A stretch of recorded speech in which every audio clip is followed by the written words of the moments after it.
Hii hadhara ni kubwa kweli kweli mpaka naogopa kuangalia. Ramasa lang. Nani loji logwasa. Kakimana logwasa baba wasa. Airote Kiswahili la mwenyada ni nyado. Mheshimiwa Rais, Mama Rais. Mheshimiwa Makamu wa Rais, Mama Makamu wa Rais. Mama Helena na watoto. Waombolezaji wote, Bwana Yesu asifiwe. Nimesimama kwa niaba ya Malaigwanani wa Masaini kuja kushiriki nanyi katika jambo hili kubwa sana.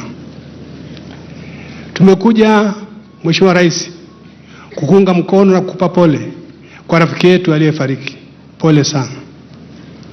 Tumekuja Mheshimiwa Mama Helena kujiunga na watoto wako na familia kuwapeni poleni sana. Mlimpenda lakini Bwana alimpenda sana, jina lake lihimidiwe. Nimemfahamu Mheshimiwa Ngaisari kwa muda mrefu. Mara ya mwisho tulikutana naye pale kwa marehemu Ntimama siku ile ya mazishi yake. Na siku ile tukampa kazi kama Malaigwanani. Utafute mkutano wa Malaigwanani wa Masaini, tukutane tuzungumze haki na maslahi ya Wamasai. Alikubali wajibu huo na alikuwa anauandaa vizuri. Sasa maondoka, sijui itakuwaje. Lakini niseme mambo mawili. Ngaisari alipenda Afrika Mashariki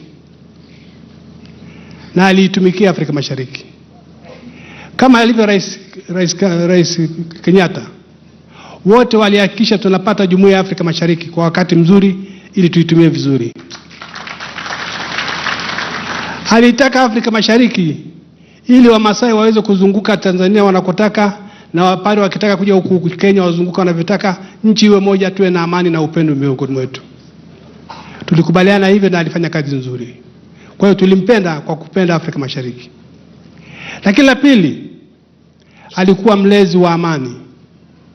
Toka amekuwa mkuu wa jenerali mambo ya ndani, tumeona kazi yake aliyofanya. Amefanya bila kuchoka kuhakikisha nchi inakuwa na amani.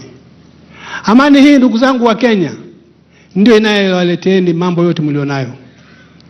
Nyinyi hamjui. Mimi nasikiliza sana TV ya Nipashe siku hizi kuangalia mambo ya Kenya. Lakini wa Kenya mnajilaumu. Ninyi mko mbele sana kimaendeleo kuliko nchi yote ya Afrika Mashariki. Ninyi si watu wa kujilaumu, ni watu wa kujivuna. Mtu akiwa na shida pale na Kampala anasema anakwenda kuuliza Nairobi. Dar es Salaam akiwa na shida anasema Nairobi. Ninyi mko mbele sana kiuchumi, kimataifa, mko mbele sana.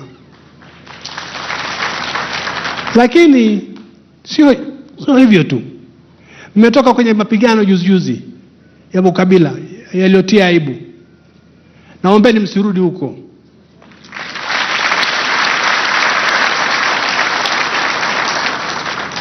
Naombeni msirudi huko. Nchi yenu ni nchi nzuri, ninyi ni watu wamoja, mmepata maendeleo ya kutisha. Tunastahili sisi kuwaoneni wivu. Hatuwaoneni wivu, tunawaambia endeleeni. Na sasa mmeshapata uzoefu. Mmepata uzoefu wa uchaguzi uliokuwa na fujo na matokeo yake. Lakini nawasifu sana wa Kenya. Baada ya maridhiano, mmeungana, mmeongoza nchi, imekwenda kwa amani na maendeleo mazuri. Hongereni sana. Kwa hiyo tumkumbuke rafiki yetu aliyefariki leo kwa kutekeleza yale ambayo aliamini. Aliamini kwenye umoja wa Afrika, aliamini kwa ajili ya amani ya watu wake. Naombeni sasa tusimame tuimbe wimbo mmoja, fungu moja, tuimbe naye, Bwana u sehemu yangu.